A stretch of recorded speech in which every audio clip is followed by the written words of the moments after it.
Hello and welcome everyone. If one or two of you could type in yes into the chat just to make sure you can hear me, that would be great.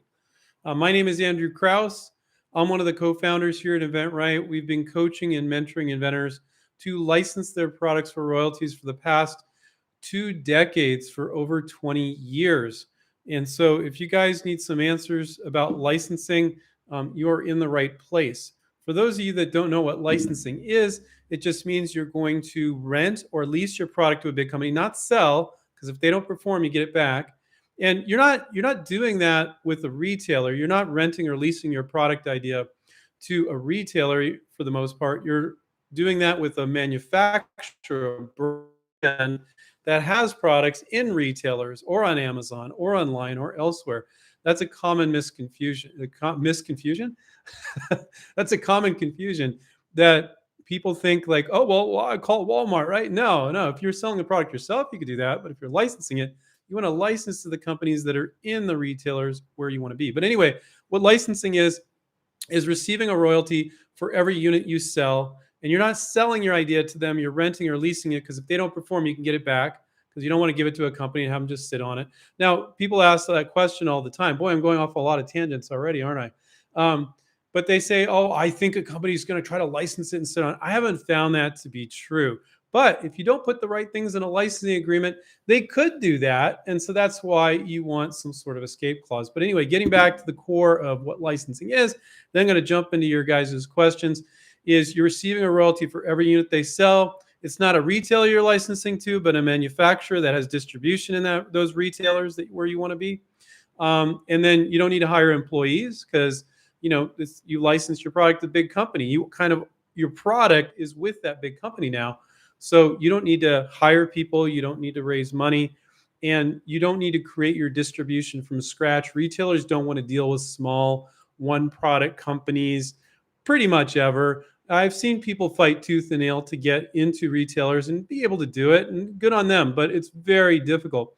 If you license to a big company that might have 8 products in this store and 15 in that store, they're going to listen. The buyer at that store is going to listen to the company you license to. But you with your one product, they're not really going to listen to you, and they're worried you're going to run out of money, you're not going to have good quality, you're not going to deliver on time, all the things that new companies run into. And so when you license to that big company, you are that big company. So that's one of many benefits of licensing. So let's jump in. If you guys can type your Q&A. I don't have, I have these cool new shelves. I got the wallpaper up now, so I have a different color background. I'm going to put these shelves up right here. I'm going to put our students' products up on there. So I was hoping it was going to be done by today, but it's not. But next Monday, you guys will see a bunch of our students' products up there. And when I do these Q&As, I can pull stuff off the shelf, and that'll be really cool. And you won't have this cheesy, dated speakerphone system thing there. So it'll be looking good. I'm excited about that. All right, let's go. Let's jump right in. And if you have a handle, it'd be nice if you type your first name. It's not necessary. I'll read your silly handle if you have one and you don't type your first name in. No big deal. Some of them could be, you probably didn't even think about it when you created your YouTube account. It's just something random, and you're like, why is he calling me that? It's because you didn't type your first name. Okay, so what we're focusing on today and every day is licensing. We don't guide, coach, and mentor people to do venturing deals, which is a fancy way of saying make it and sell it yourself. We guide people to do licensing deals. Don't need to raise money. Don't need employees. Don't need to create your distribution from scratch. Forgot how to talk, and start your own company. All right. I was doing something just before I jumped on here, so I need to get in the train of Q&A here. Radu said, hey, Andrew, love the live shows, exclamation mark. Thank you for the exclamation mark, Radu. Appreciate that. Besides manually searching, oh, by the way, guys, sometimes people, you guys are really good. I don't really hear people complaining, but if you're asking questions towards the end, like you're listening to these and you're like, oh, I got a question, I won't always be able to get to them all, so if you're like, oh, this is really important, like type it in now. Don't wait to listen to me for a while. Type it in now, and there's a higher likelihood I'll be able to get to it. But it's a full freaking hour. It's a lot of Q&A. So, hey, Andrew, love the live shows. Besides manually searching Google patents and images, are there any other ways to ensure ideas are not infringing on anyone else's IP? And that's short for intellectual property. Intellectual property, guys, if you don't know, is just patents, copyrights, trademarks, trade secrets. But it's just a fancy way. Most people, when they're referring to IP or intellectual property, they're basically saying patents. But you sound cool when you say it. You sound like you know what you're talking about. So I encourage you guys to use the word IP in the place of patent sometimes, which is short for intellectual property, because it makes you sound like you know what you're talking about. Okay, so one thing, one thing Radu is saying here is how can I search to make sure I'm not infringing? So here's the answer you probably would have thought I would have given, but it's a major, major misconception. There's this perception that every product a company sells is patented, and it's not true even remotely. I interviewed, we had this program called Bridging the Gap where we bring company CEOs on and marketing managers to talk directly with our students, just for our students. And they say, this is what I'm looking for. It's like an inside track on what they're looking for. And we give them their submission email and everything. And there was this one company we had recently, and they had over 8,000 SKUs, that's stock keeping units, over 8,000 different products. Do you think they're filing a patent on 8,000 to 9,000 products? I think he said it was somewhere between 8 and 9 now, actually. No, it'd be ridiculous. And so this perception that you're going to be infringing on other people's ideas and that is going to happen frequently is an incorrect perception. Now you could, so I'm not saying don't look, but what I do is been obviously watching and following us, because I'm saying, look, do a market search, use Google Images, look at all the stuff that's out there that's in the space of your invention, so you know what's in the marketplace, right? Now, some of that stuff may not be patented, in which case you're not infringing. So don't think, oh, if somebody has a product, they must have protection on that entire product, and therefore I couldn't do anything like it. That's not at all even remotely the case. Inventors come up with a lot of these misperceptions that end up holding them back. So realize most products are not patented. And even if they are patented, don't go, oh, it says patented or patent pending, so I can't do that whole thing. No, it's like, what did they get the claim on? Did they get the claim on just the hinge and then not the whole thing?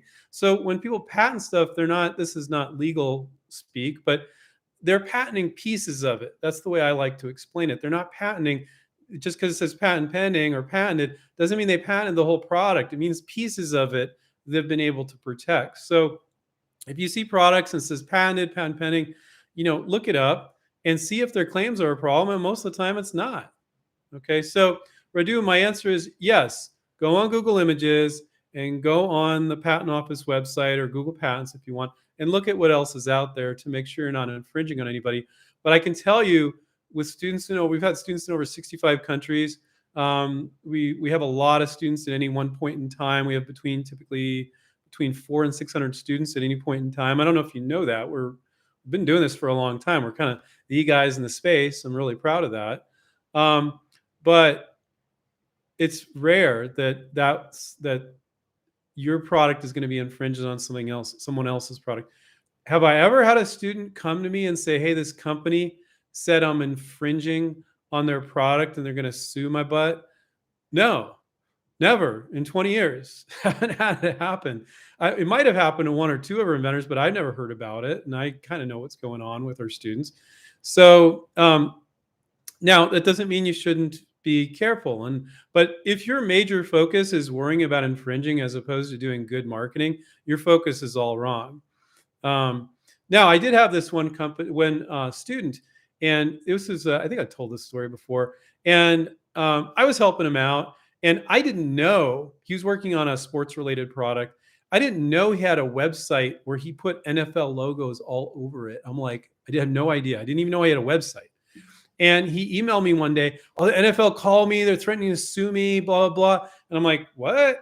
And I'm like, because I have a website with NFL logos. I'm like, what are you thinking? That's their brand. You can't publicly put NFL logos on a public website if you haven't got their authorization. You can't do that. I said, just take it down. Take it down like this millisecond. He did. They never got back to him. That was fine. So that wasn't infringing on somebody's patent. It was infringing on somebody's trademark. So I do remember that instance because I I was like, what are you thinking? Now some people go, oh, well, I can't do that then. Well, when you privately show something, and this is not legal advice, so I'll give you my disclaimer. Anything I share with you today or tonight or whatever time it is, wherever you are, should not be considered legal advice. Please seek the service of an attorney. Okay. So now there's something called fair use. And when you're privately showing a sell sheet to a marketing manager at a company via email to that one person, you can do a sell sheet that has logos on it to show them what is possible. And then you need to have a disclaimer at the bottom that says all logos and trademarks are the rights of their respective owners and for illustrative purposes only. But that's very, very different than putting an NFL logo up on a public website. Totally different thing. So you can show them what's possible. You can use somebody else's product. You can do whatever you want there because it's private. It's not messing with their brand, or any misperception that you own that. You're just privately showing it to a marketing manager on what could be done. Look, we could do some with these brand logos with NASCAR or NFL or whatever, or we could do a generic version like this. So Radu, it's not something I would spend a lot of time worrying about. But I would look at it, and really the best thing, the the people that are going to be upset about you infringing are usually the ones that are already making money. Okay, so if you find, and studying the marketplace and looking on Google Images, you're going to find people making products in that space, which is part of your research you should be doing anyway. So if you find things like, ooh, that's exactly what I want to do, and most of the time, even when you do find that, I would say 95% of the time when I have a student, they find something they're concerned about, we can get right around it. Now, then you're probably going, oh, well, then people can get around me easy. No, because you think about all the variations, workarounds, improvements. Most people don't. When they file patents, they just go, oh, here it is. They give it to their patent attorney. They didn't say, but it could be like this or this or this or this, and let's protect those as well. But our students, we tell them to do that. They use their smart IP software and they implement all those improvements, workarounds into their provisional patent application. So, but a lot of inventors think like, oh, well, that's just my attorney's job. They'll do it. But BS, it's not their job. It's your job. You're the inventor to give them variations, workarounds, improvements. So, Radu, it's not something I worry about tremendously. Is this something you should look at? For the most part, I think just studying the marketplace is the biggest thing you can do. And then you can use Google Images too. So are you saying any other ways? No, that's all you can do. Look at the marketplace, look at patents. Those are the two places where you might have competing products that have patents or intellectual property. But the biggest thing, I'll go back to what I said at the beginning, most products are not patented. So if you see, and one way of looking at this, like if you see 8 barbecue spatulas from 8 different companies and they all have that same feature, more than likely that feature isn't patented. Somebody did it once, it was out there for more than a year, now it's public domain, everybody's doing it. Right. But if you see one company's got this unique feature, you're like, why are they the only ones having it? Maybe it is because they have some sort of protection. So let's see. The lighting's really weird in here, but that's okay. Okay, I like this question from James. Sorry to ramble so long on that first one, but let's not do too much patent stuff today, guys. James says, is it necessary to use LinkedIn to connect to companies, or would cold calling suffice by itself? James, it wasn't until that long ago that we were heavily advising people to use LinkedIn, but we still advise them to use the phone. I'll illustrate the differences between the two. So if you have a company name, you just pick up the phone this second and you can call them and you can ask who would be the right marketing manager to talk to, or can I talk to this or that marketing manager or whoever, and you can just pick up the phone and might say, oh, that's Bob, but he prefers emails. Here's his email address, or oh, I'll put you through to his voicemail or whatever. And just boom, happens right there. Right. So if you're not shy about calling, to me, Stephen and I were having this discussion the other day because we talk a lot about LinkedIn, and Steven's like, if I had a company, I just pick up the freaking phone and just do that. Because if I can get that done in 3 minutes, with that one particular company, why wouldn't I do that? Okay. So now a lot of people are very timid about picking up the phone and calling these companies. So LinkedIn is nice. We give our students some special templates they can use to reach out and to companies in just the right way. And LinkedIn works great. But guess what? Not everybody's on LinkedIn. Maybe the marketing manager is only going on there once a year, maybe only when they feel like their job is threatened, because that's a place to look for jobs and stuff. Maybe they're on there every day or every week or just once a month. So if you have a company you're reaching out to on LinkedIn and you're just completely non-responsive, and that doesn't mean sending it once, send it multiple times, um, then you might be like, oh, they're not active, and so I'm going to pick up the phone. So I think these days, despite what I said, Stephen and I really feeling like just pick up the friggin' phone if you can and you're not shy about it. But if it gets people going to get in front of companies and they reply, and for people that are shy about calling on the phone, LinkedIn could be great to do that. And it's a great tool to begin with, too. Some industries, they're not going to be much traction on LinkedIn, but most people are on LinkedIn these days. So, absolutely. If you're like, and the downside of LinkedIn is you need to kind of like build your profile a little bit. You need to ask people into your network. It takes some time to build it. So, James, if you just want to pick up that stupid phone and call them, I'm all for that. That's a very pro thing to do. But once you build up your LinkedIn profile, I think I have about 10,500 contacts, something like that. You don't need to do that, but you kind of need to build it up a bit. And you don't build it up just with these new companies. You should really try to get 50 or 80 people in your network. And so you can add myself, you can add Steven. You want to get some people in your network first that aren't the companies you're reaching out to. So they don't go look at it and go, they have 0 contacts. Like, are they a spammer? So I would try to get to 40, 50 people first before you start reaching out to companies. And that's not hard to do. But people have this perception, I have to know these people. No, out of the 10,500 contacts, I probably only know maybe a couple hundred of those people I'd remember by name, if that. I don't know who these people are. Some of these people go, oh, that guy's on your LinkedIn editor. Can you introduce me? I'm like, I don't know who he is. I have no idea. That's not how LinkedIn works. It's like LinkedIn is weird. It's like you're adding people in your network that you want to connect to, but really you're not chit-chatting. You're not posting what you ate for dinner or your extreme political views or any of that garbage. You're really on there to do business. And so you want to be really, really professional. And you don't want to post the stuff that people post on Facebook, because if they go through your feed and they see, wow, this person's getting weird, he's posting inappropriate stuff, or she is, then they might decide not to do business with you. So be careful what you post on LinkedIn, because they might take a look at your profile. Good to have a nice picture, professional. People ask quite frequently, can I be doing other things? Absolutely. I mean, most of our students, like, they're in construction. It says that on their profile, but it also says they're a product developer. It's in the history. It's perfectly fine.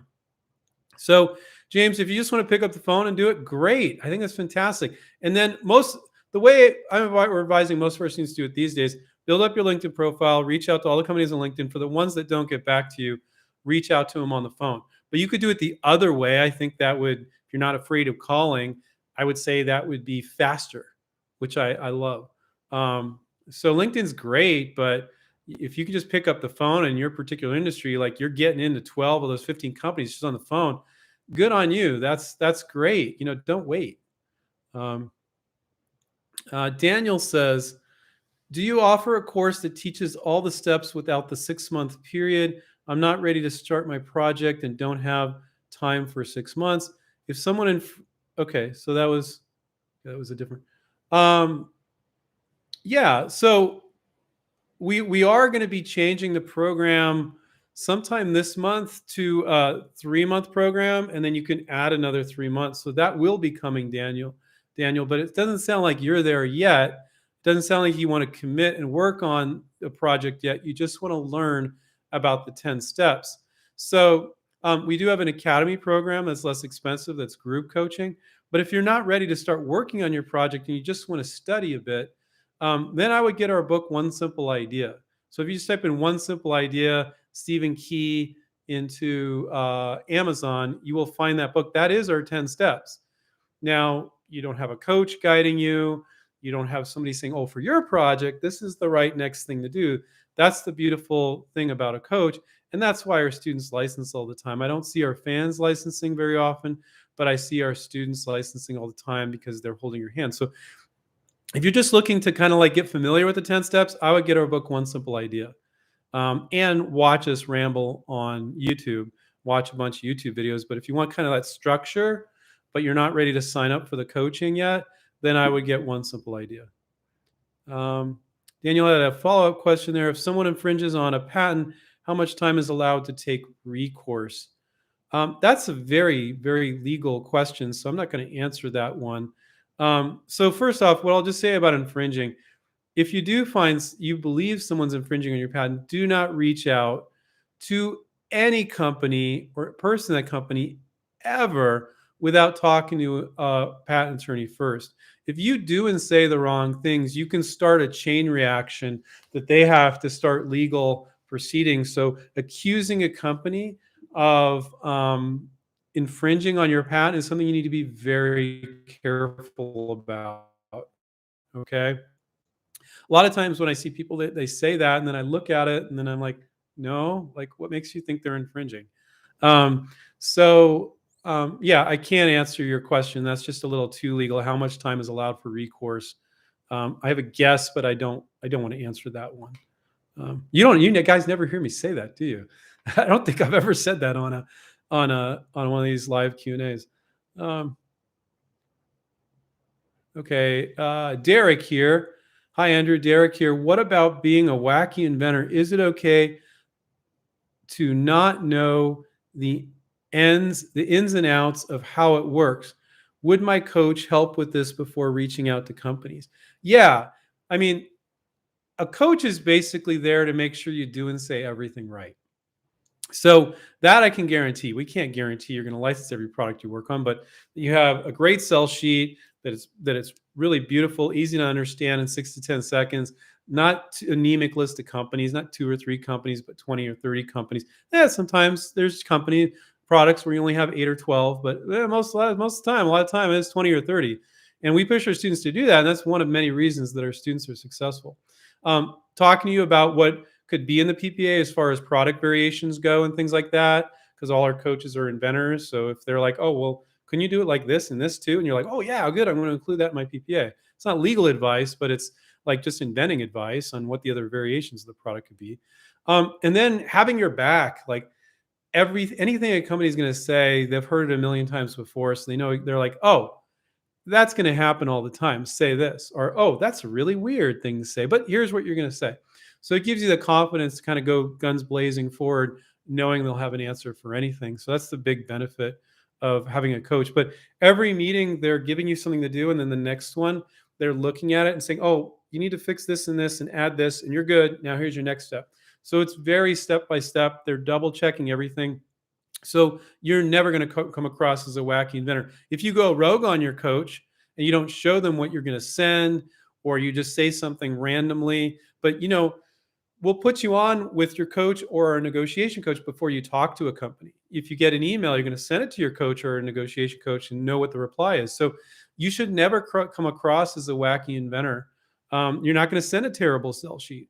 You're not going to be reaching out to dramatically the wrong companies and wasting your time. So we're there with you every step of the way. And that's why our students are successful, to be honest, because even our students, they get off on their thinking.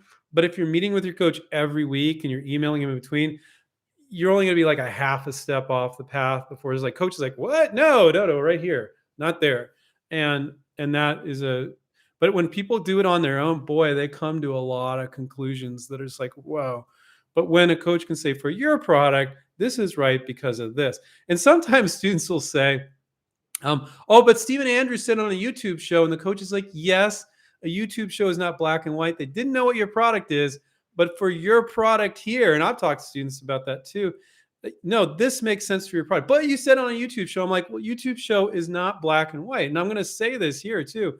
When I give you these answers, generally they're true in most situations, but I don't know what your product is.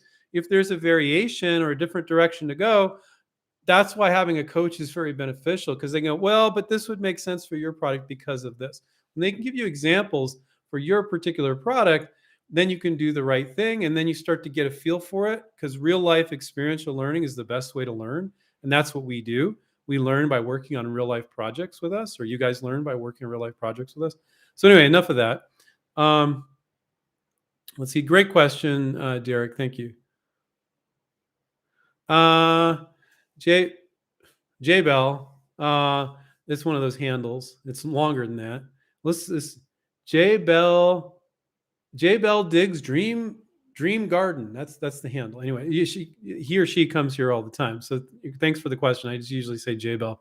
Let's talk numbers and money. What is the most impressive income a student has earned in the first year of a licensing deal? So what I'm going to say is, if you're looking at the first year, you're not thinking about licensing the right way. That's not how licensing works. So licensing is something that happens over time, and it's going to vary dramatically. So let's do some ranges. So you might have a product, let's say it's an infomercial product, those DRTV, as seen on TV guys. Things go in that business and come out very quick. It happens, big sales, and then they usually taper off pretty quickly. Sometimes those products continue to sell for a long time. So you might be earning like crazy royalties for like 2 years or something, and then they just start to decline very, very fastly. Where you might have some like farming implement that farmers use, and you license it to a company. It's not earning you that much royalty, but there's really not a lot of competition because it's kind of a niche. Let's say it's a niche farming implement, and nobody really wants to knock it off because they see that this one company you license has got it taken care of, and you could earn royalty for 15 years. Now, because patents are 20 years doesn't mean most products don't sell 20 years. But on some products, sometimes the smaller products or bigger ones, they can sell a really long time. So let's say it's an infomercial product. Some of these infomercial guys, they will guarantee minimum guarantees of $250,000. Nobody does that. That's craziness. Don't even think about doing that with other companies. But they will put that down because if they're not doing those numbers, they're going to kick it back to you. So let's say it does $250,000 for 3 years. Well, that's $750,000 over 3 years. But let's say it does better than that. Let's say it does 400,000 the first year and 600 the next year, another 500 the next year. And so what's that, 1.5 million or something like that? Now I don't want to throw these random numbers at you guys, like, because you could do this little gag novelty gift, and maybe it earns you $5,000 over its entire history. Some gag novelty gifts can do very well, but what if it's like my business partner Steven did this product called Stuck on You, and this one he was doing a lot of novelties, and it was a little suction cup dart and had a little heart on it that said Stuck on You, and they only planned on selling it for one season. It's a novelty product that sells for one Valentine's Day, and then they want to do something new the next Valentine's Day. Is that going to be earning you big bucks? No, of course it's not. So I think one of the ones that we couldn't publicize this success story, but we had a student, and it was kind of disappointing on our part, but we were extremely happy for him. They licensed a product to a major automotive manufacturer, which is practically unheard of. Licensing the automotive aftermarket is great, but he came to us with 8 patents, and we helped him do that deal. At one point, he's really going to muck it up with what he's doing. I really believe he wouldn't have done that deal with our guidance, but he was a really smart guy as well, and he really covered it with a lot of patents. It was craziness. He did that all before he came to us. And Steven commented to me, the dude could like buy his own private island with how much money he made. Now, what really sucked for us on that one, which is pretty rare that this happens, is he told us after the deal was done, oh, look, I signed an agreement with this major automotive manufacturer. I'm not even supposed to be talking to you guys. And we're like, you means you can't talk about your success? You can't talk about your product once it launches? We can't talk about anything? We can't do a success story? And he's like, no. And we're like, oh man, so that really sucked. But I think that's probably one of the biggest ones, because I'm not going to quote a dollar figure on that. I heard what it was, crazy money. Buy your own little tropical island money. Most people aren't earning that kind of money on a licensing deal though. So it's 3 factors really. It's the price of the product. Is it 99-cent product? Is it a $500 product? Like, I had this one student licensed this giant boring drill, bigger than this. It was the size of a Volkswagen Bug, and that thing isn't $59. I have no idea what the price was on that, but it might be a $10,000, $20,000 boring drill, So first thing is, what's the price of the product? Is it 99 cents? Is it $5,000? Is it $50? And then the second way you're going to calculate your royalties is the volume being sold. Well, you take that and you multiply it times your royalty rate, which is what everybody obsesses about. But the royalty rate is relevant to the price of the product and how much volume they can sell. So sometimes people they go, well, oh, if I sold it myself, I could get a 20% profit margin, Andrew. And I'm like, yeah, you're selling like how much are you selling now? Well, 3,000 units a year. Then this guy's going to try to license it, this company, and they're saying they can do 300,000 units a year. You do the math. And so, yeah, you might be earning. I would say the most common royalty for consumer products is around 5%, but I've seen plenty of times where it's 6, 7, 8%. I saw this one student of ours that had a drum-related product that was kind of really niche, and they got the equivalent of it was like a 24% royalty, which is crazy, but it was so low volume. I'm like, good for you, you deserve it, because it wasn't going to add up to that much anyway. So it's the price of the product, the volume, number of units being sold, and then your royalty rate, right? So take the price of product times the royalty rate, and then you multiply that times the volume being sold. So a big part of determining if you want to do a deal with a company is to figure out what kind of volume they can sell and hold them to it in the licensing contract. So I mean, so for some people, it's it is the amount of money though you earn over time. Jay Bell was asking, what's the first most impressive first year income? I don't find in most cases the first year income, it takes a while to get up and running. Maybe they get in a few stores and a few more stores and a few more stores. So I would say for the most part, second year incomes are more impressive than first year incomes. But it's a good question, Jay Bell. It could range from a few $1,000s for some gag novelty gift you're licensing to some tiny little small mom and pop company to hundreds of thousands of dollars. I mean, if you're making 200,000 in royalties and sells for 5 years, that's $1 million. But there was what was the? I have it in the other room. I don't have it here. Once I have all the products up on the shelf, um, I don't want to quote a dollar figure on this, but the cigar glass that one of our students licensed to Corksicle, that's earning a lot of money. I don't want to repeat it. We're not we aren't of a get rich quick variety, but it's in big numbers. That one, that was impressive when he was telling me how many units he was selling. I don't remember off the top of my head the dollar amount or the number of units, but it was a crazy number of units. Or a really good. I was surprised actually. I thought it was going to be a little more niche. It was a drinking glass. You're drinking liquor or whatever, and it had a. I have it in the other room. Um, I can go get it. Well, I don't want to go get it because that's just weird standing up.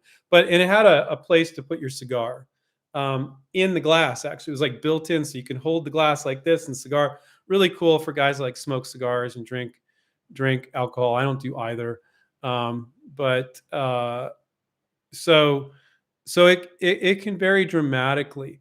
But this whole like misperception you're going to become a millionaire overnight or you're going to get these large upfront fees.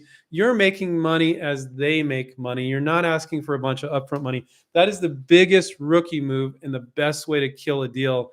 People are like, well, but it's a really big money. A big company. They can afford it. I'm like, don't be stupid. Oh my God, you're going to kill a deal. See, I've talked to inventors that ask for $250,000 up front. I'm like, but they're going to make a lot of money. And this could be on a product. So I'll give you an example. I think I did this last time. So let's say it's a product you could be earning 100. You think you're going to earn $150,000 a year in royalty. If you ask for 50,000 up front, well, would be way too much. You're like, but Andrew, I could see this easily earning 150,000 in royalties. They more or less told me that they don't want to pay it up front. They haven't made the money yet. It doesn't matter how big they are. The bigger they are, the more conservative they are. They'd much rather pay as you go. So don't think you're going to make $1 million overnight with one product. Can you make millions of dollars on a product? Yes, you can. Do most of our students make millions of dollars on each individual product? No, I wouldn't say they do, but they can do very well. I mean, if you're earning $100,000 a year in royalties and it sells for 7 years, that's $700,000, and you didn't have to run a business. But hey, you might be earning 40,000 a year in royalties, 20,000 a year in royalties. But when you talk to these companies, you can figure out what their plans are for your product, and you absolutely should. And then you can go, am I happy with that? And if you're not greedy, you should probably be happy with it. But sometimes it's like, ooh, this is kind of a red flag. Really? That's all they're going to do there? And you might be like, maybe I'll keep looking around. Okay. So, well, this was a good question from CO? CO? I don't know. It's not CEO, it's CEOD. Okay, I think. I don't know. Um, is being a multi-genre inventor okay? I really saw this one earlier. Is being a multi-genre inventor okay? So that was what he means. Like, okay, you're inventing products in garden and barbecue and kitchen and home storage organization. That's multi-different genres, right? Or I got some automotive products. I got some kitchen products. That's what he's talking about. I can't help it. I'm trying to come up with multiple products for one industry or company is doable, but it isn't as fun for my thinking, which I agree. Just coming up with random ideas, but if you're going to be in it for the long haul, sticking in an industry or maybe two or three max can be very beneficial. So when you reach out to 30 companies for one kitchen gadget and 28 say no, and you ask if you're open to more and they say yes, you didn't waste your time. You made 28, actually 30 contacts, the two that showed interest too. So you have their name, you have their email, you got their kitchen gadget, you just send it to them. So now you can focus on what you really like to do, which is inventing. So CO, if you can, and you're saying it's not as much fun, I just want to randomly do ideas here and there and there. You can do that. But if you're most of being successful when you're licensing is doing the work, it's not about the ideas. I love saying that to shock people.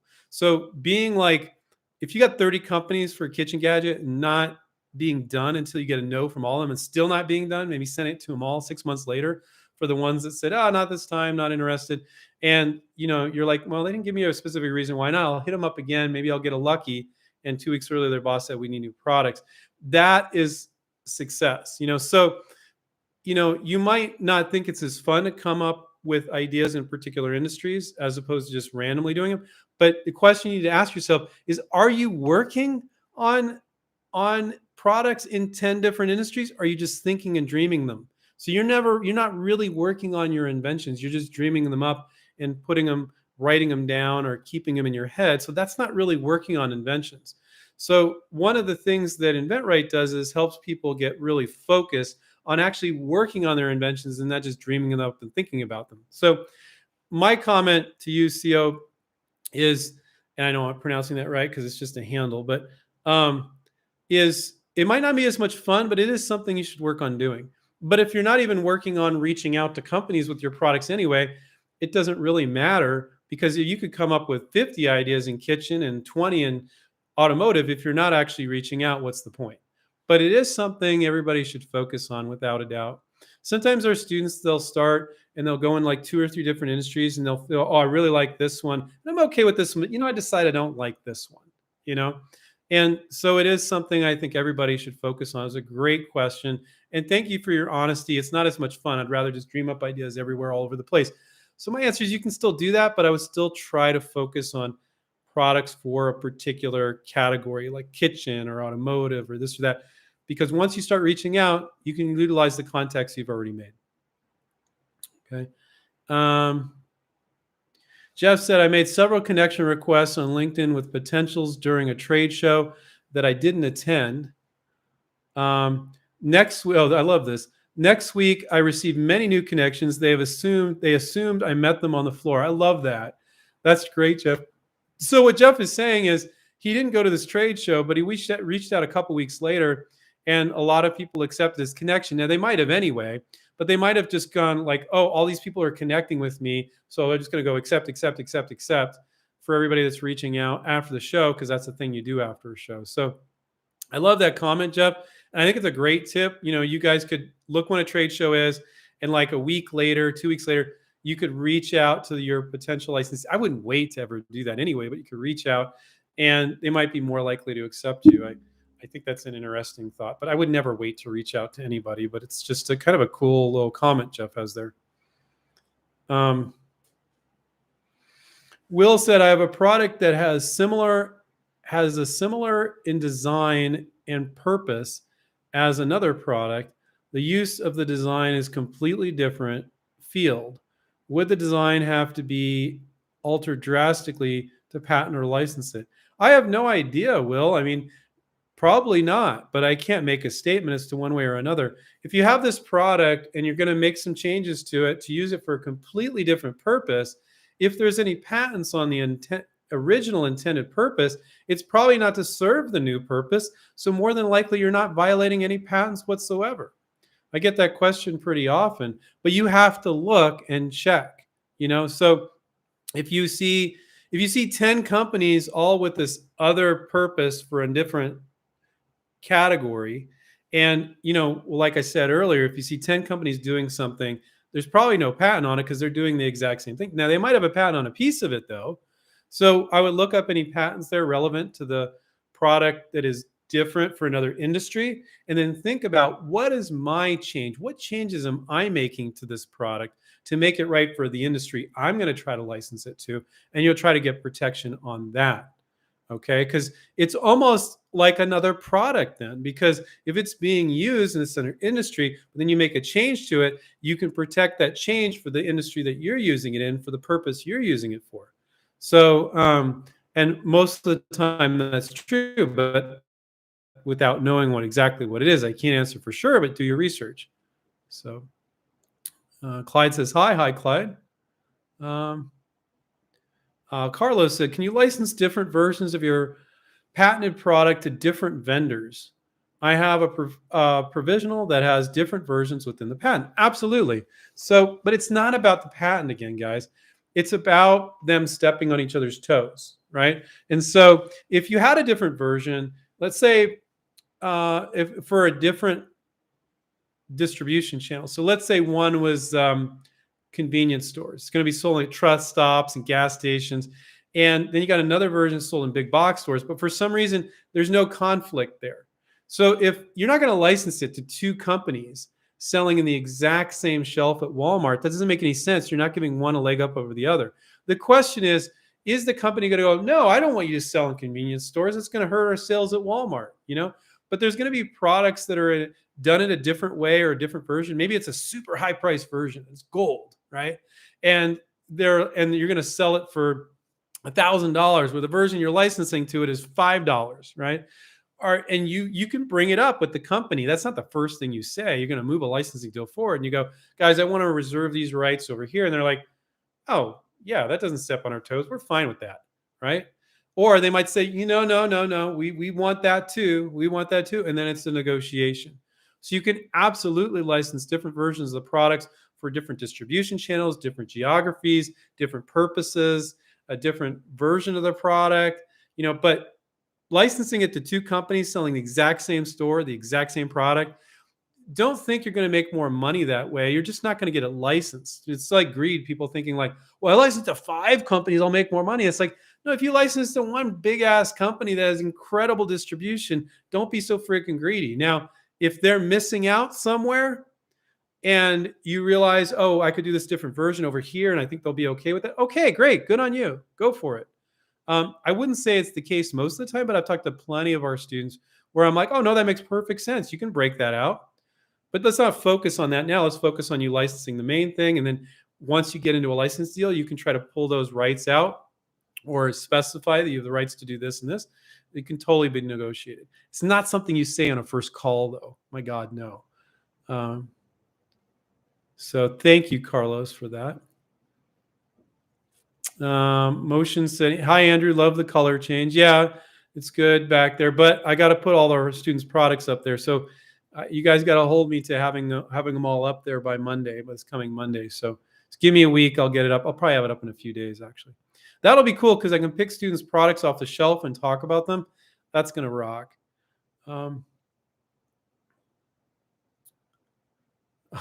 Joanne said, is it a good idea to go to LegalZoom to help with a licensing agreement, or do you strongly suggest to go to a local patent attorney?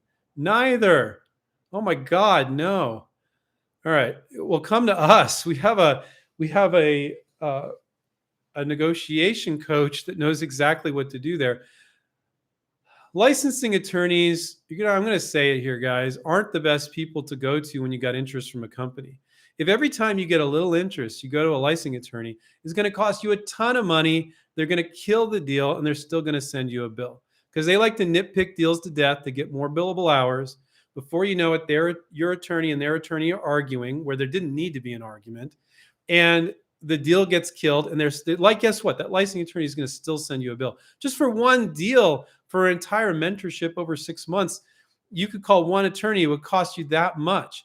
When we help our students, our negotiation coach helps you all the way through the deal, gets you to about 95% done. Deals don't always get that far, and then he says, "Look, you just need a licensing attorney for an hour or two to dot the I's and cross the T's. It's everything is good here. All the major deal points are here." So we always tell our students, look, don't sign anything before a licensing attorney reviews it. But that is on a done deal.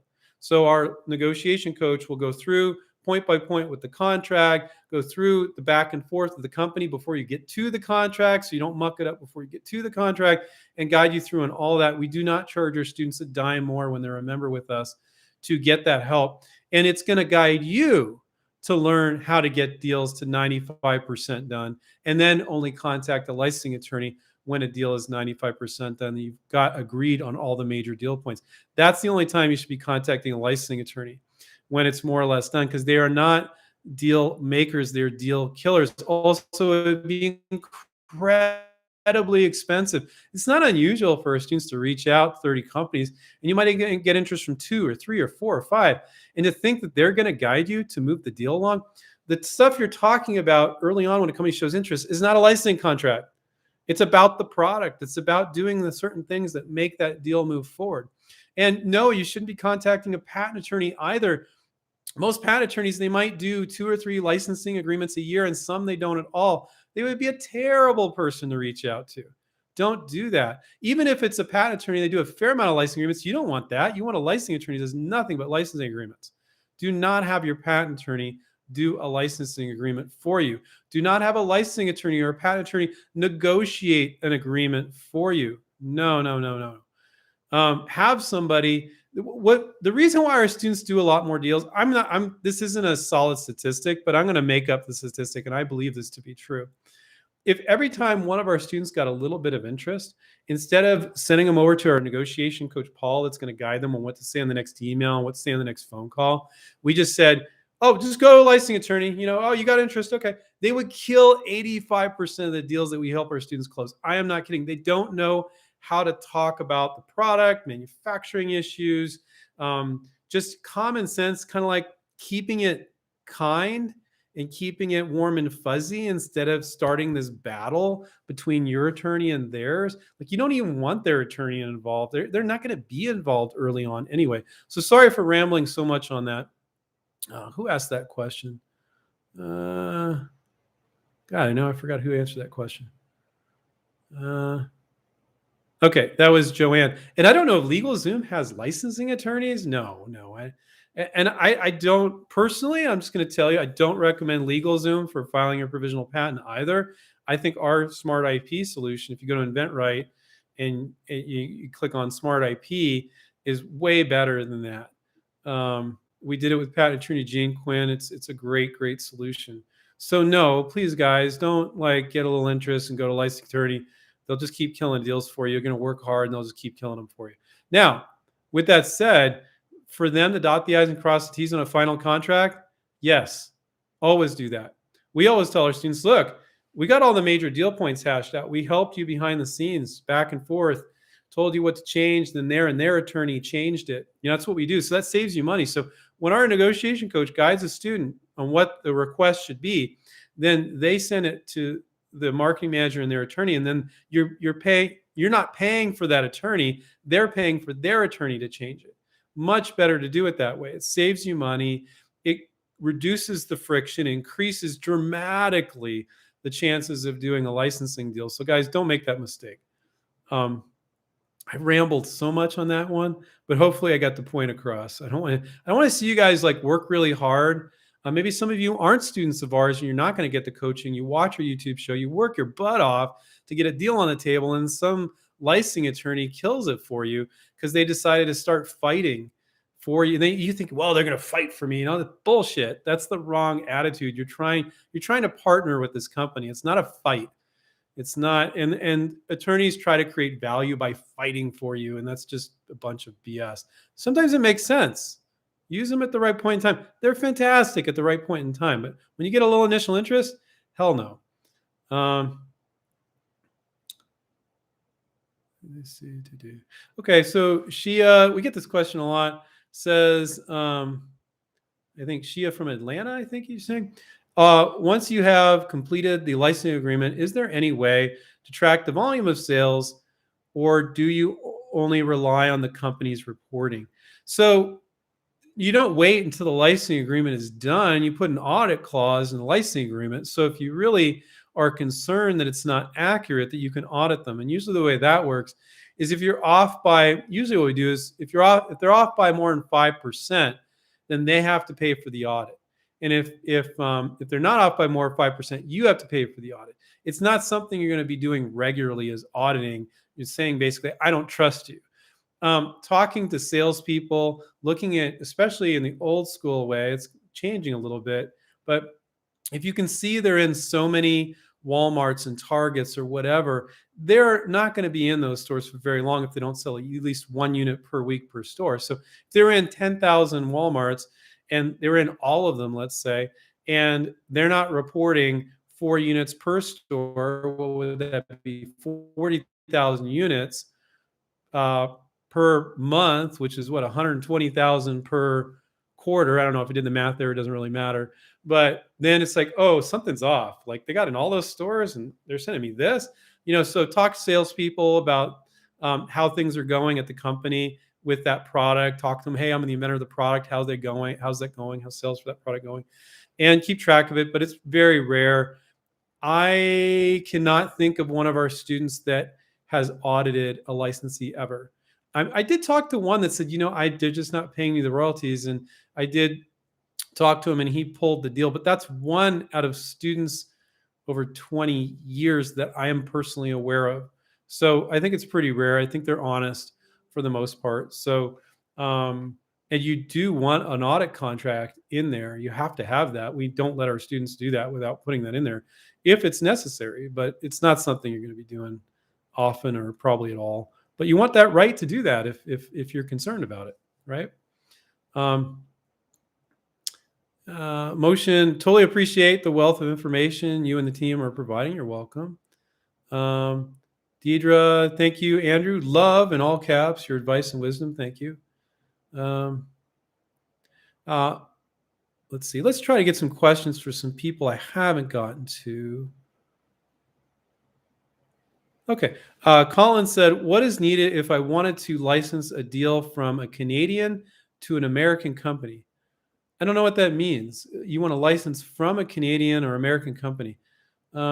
It doesn't matter if they're in Canada or if they're in the US or if they're in Europe. Licensing deal is a licensing deal. I don't know what you mean. What is needed if I wanted to license a deal from Canadian to an American company?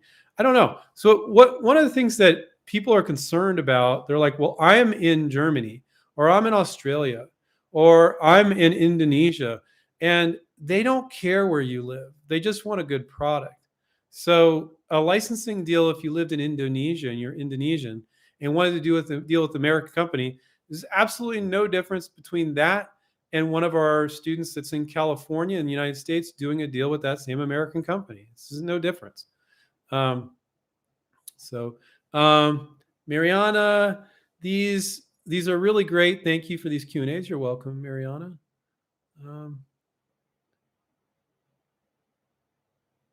Suarez's channel said, does background in mechanical drawing help in licensing? Thanks. No, I would say the vast majority of our students I can barely draw a stick figure, but are not capable in mechanical drawing. I wouldn't say it's necessary. I don't think most of our students do mechanical drawings for the product that they're even licensing. A percentage of them do. They get some CAD drawings done and they get somebody to do it for them if they can't do it. But it's not necessary to do a licensing deal. A 3D virtual prototype is, if you don't have a prototype, sometimes our students will cannibalize, like let's say if this is the product is this pen and you had this really unique mechanism here that it clips onto your shirt, or let's say it just sticks to your shirt, right? So do you need to know all the inner workings of this pen? No. You just need to know how this part here that makes it stick to your shirt without a pocket works, okay?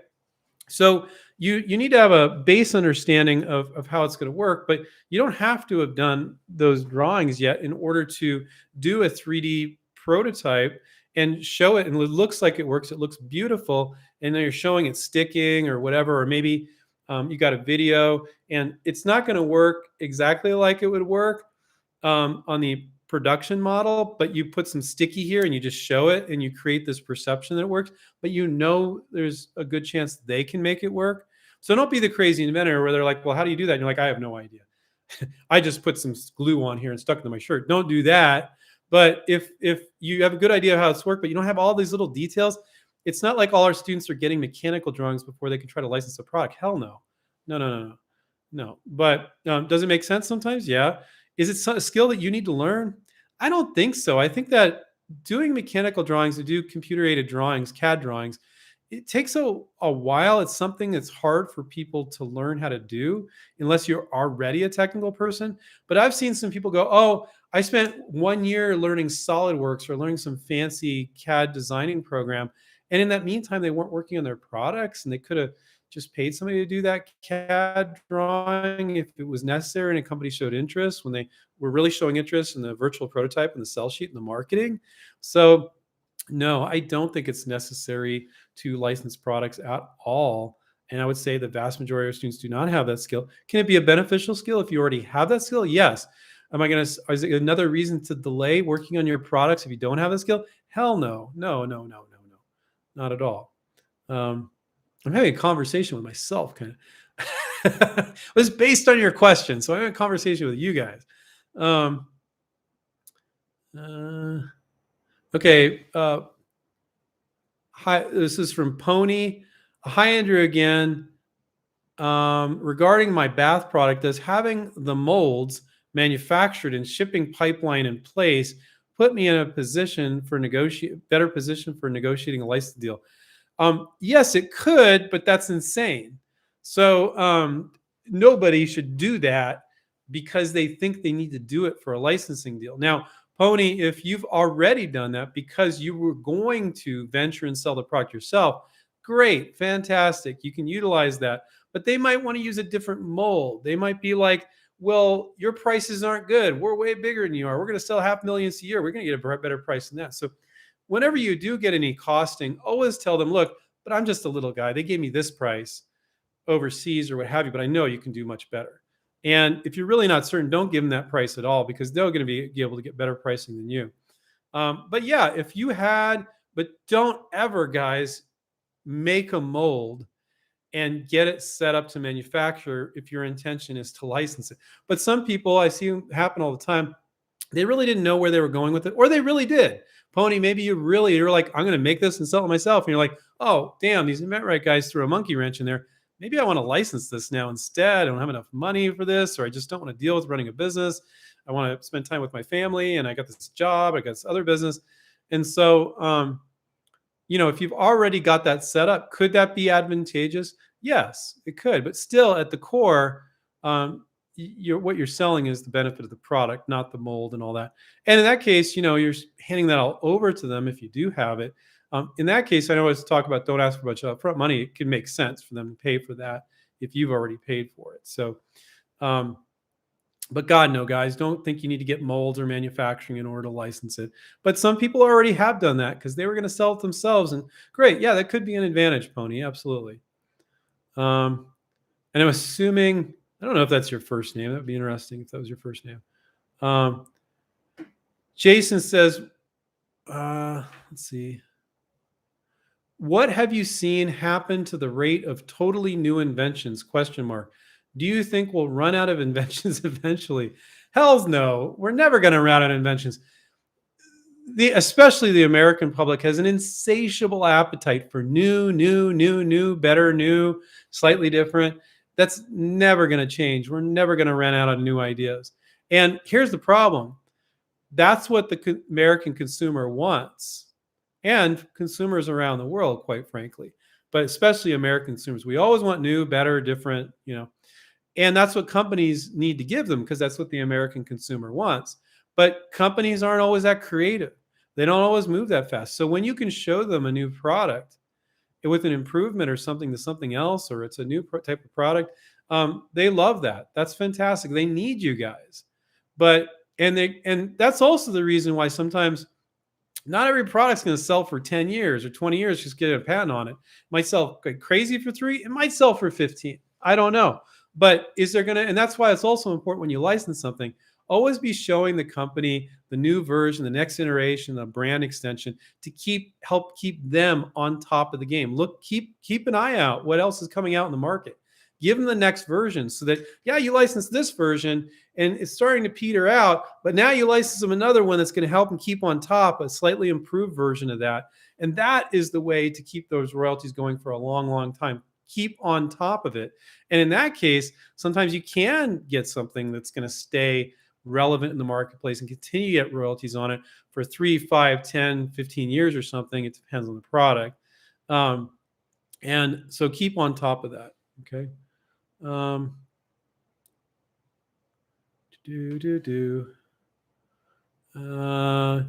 Let's see. This other question, one step closer.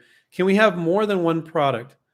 I don't know what you mean there. As far as our coaching program goes, we encourage our students to work on more than one project, but from the get-go, only one. Once you got the initial LinkedIn messages and calls in, then we encourage people to work on multiple. If people come out of the gate working on 3, they get overwhelmed. So I think it's definitely something, once you get your experience and your feet wet with one, to work on multiple is the pro thing to do. And I have people that they just want to work on one a year. I see other people, they put a new one in every month. I see some people like they're working on 15 at a time. That's a lot. You got to be able to manage things really well that way. Because imagine if you have 15 companies in your pipeline and every company had 20 to 30 companies, that's a lot. But I've seen people do it. I'd say more often than not, what I see most commonly is I see people work on 2 or 3 at the same time. But I see plenty of former students of ours that will work on 5, 6, 8, 10 at a time. And they're all different processes in the pipeline. They just kind of follow through. What's great about working on more than one at a time is you don't get obsessed, like your favorite company for this new product is not getting back to you. You don't get obsessed about it. You just keep following up and following through, and you have enough stuff to keep yourself busy. When you work on just one, you start getting obsessive and focusing on, like, they didn't get back to me yet. And you're just sitting there. They didn't get back to me yet. That's a waste of your freaking time.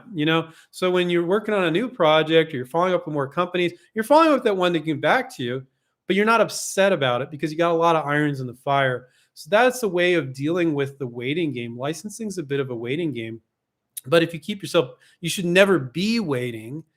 You're waiting for some things to happen, but then you're doing other things. That's very much the way that we teach people to do it.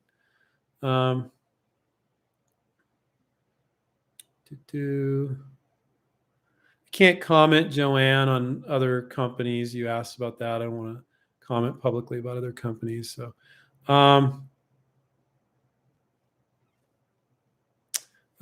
Google, Daniel says, Google states statute of limitations on infringement is 6 years. Guys, this isn't stuff that's really going to affect you. Like I said, that's a very legal question. I'm not going to get into that one. Never had a student have a problem with it in 20 plus years of students in 65 countries. Not the most important thing. Could be important to you though. But I'm not going to really worry about that one. Mimi said, what are the most lucrative high demand industries we could concentrate on? I think that when you focus just on the money, I mean, it's a total cliche. So sorry, guys, but if you do what you love, the money will come. So if you just focused on a particular industry, because I said it, but you were totally not into it. Let's say gardening, all right? And you're like, you hate gardening. But well, Andrew said gardening, you're not going to be successful. If you like cooking, you don't have to love cooking, but you like cooking, you like kitchen gadgets and stuff, and you work on some of those, you will be more likely to be successful. So I don't think you should concentrate, and I don't know what you mean by high demand, lucrative high demand industries. So it's all relative. So for instance, our other co-founder, Stephen Key, he focuses on, and has in the past, on packaging innovations. So packaging innovations are things that the product goes into. So like a toothpaste tube or a container, his container had a label that spun. And so the the packaging business can be very lucrative because they're selling bazillions of units, right? It's disposable stuff, and then product goes into that, and it's just you're getting royalties on every package that goes out, right? But because there's so much money involved, they're brutal. They will try to find, and this is not true of almost all other industries. They will try to find a way around you if they can. Okay, how to do it a different way. You need to have a wall of patents. You need to invest in a ton of patents. You need to understand the manufacturing very thoroughly, which is not true of most of their products. So if you just want to go for something really lucrative, you go for packaging. Now, I think the chances that you do a deal there and the money you'll need to invest is going to be way higher as far as the money you need to invest. And the chances you're going to be able to close a deal within any reasonable period of time is much less. So, God, if you're new to it, I would say that's a terrible industry to work in. And it's a terrible industry, a really difficult industry to work in anyways. So would I recommend somebody go into packaging? No, it's brutal. So yeah, it might be really lucrative, but it's really hard to close deals. And most of our students, they just file a provisional patent. They do a sell sheet, they do a virtual prototype, and that's plenty. But with a packaging product, just giving you that example as an industry, you need to have lockdown understanding of manufacturing, which you don't for most of their products. You have a lockdown intellectual property patents surrounding that, and you have to figure out so they can't get a way around you. Because these companies are huge, they're massive. So, I think that it's not just an industry though. It's like one industry is more lucrative. It's like, what's the product? So, if you had Mimi, if you had a 99-cent product, I'm not saying you wouldn't want to license that. If it's a product where they're selling 10 million units a year, it might be fine. Maybe it's a disposable product. Maybe they're selling 50 million units a year. I don't know. But it's all relative. So you could do one product in kitchen, for example. It doesn't earn that much money, but another product goes like gangbusters. So it's kind of like, what is the product? What's the price point? How much volume could that company sell? So you kind of want to look at what's the potential for this product. And by looking at the products in the space, Mimi, you can see what the potential for the product is. So I don't think you need to be tied to a particular industry if you're motivated by money. I think the ones that earn you crazy money are the ones that are way harder to do a deal with. So in the time it takes you to do one deal there, if you ever do it all, you could have done 5 deals in another industry, and it would have added up to more money than that. And you have some money coming in. So yeah, I'm not going to quote a particular industry because I don't think there is a particular one that's, as you said, lucrative and high demand industries. Now, like, I love kitchen because there's just an endless list of companies and customers buying kitchen products. But my God, there's so many industries out there, But so if your goal is to make money, don't work on super niche products where there's going to be a low volume being sold. Okay, so it's like, what's the volume? Where, like, if you're just looking around, you're like, whoa, they're like everywhere, and you kind of know what kind of volume they're doing, and it's high volume. It's pretty easy to look at a product and go, is this a niche thing or is this a mass market thing? So mass market is what you're looking for, I think, maybe. So sorry, I really rambled on that one, but hopefully you guys thought it was helpful.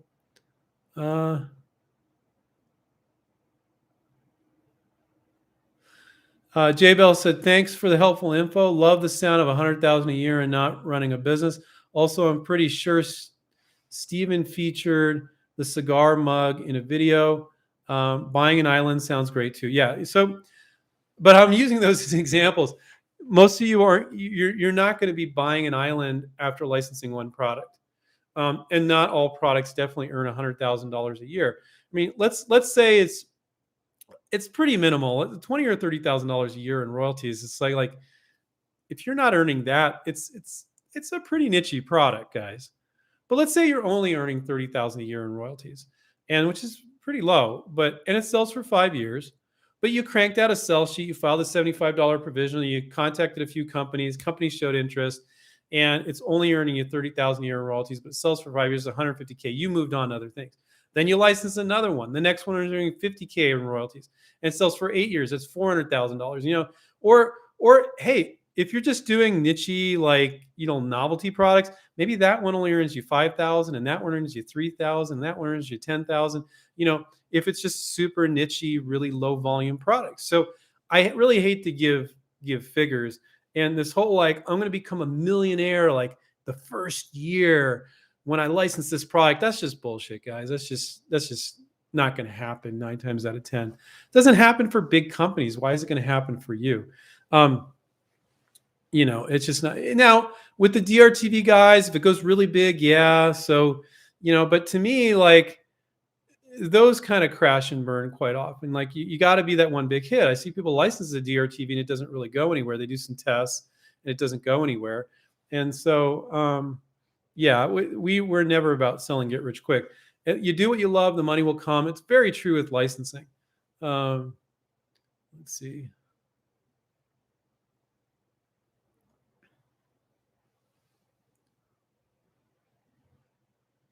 I don't know what this is. Love the shows. Thank you. Is it necessary to complete the American Invents Act 14 ADS form with the PPA application? It doesn't seem as simple as just the cover sheet. I don't know.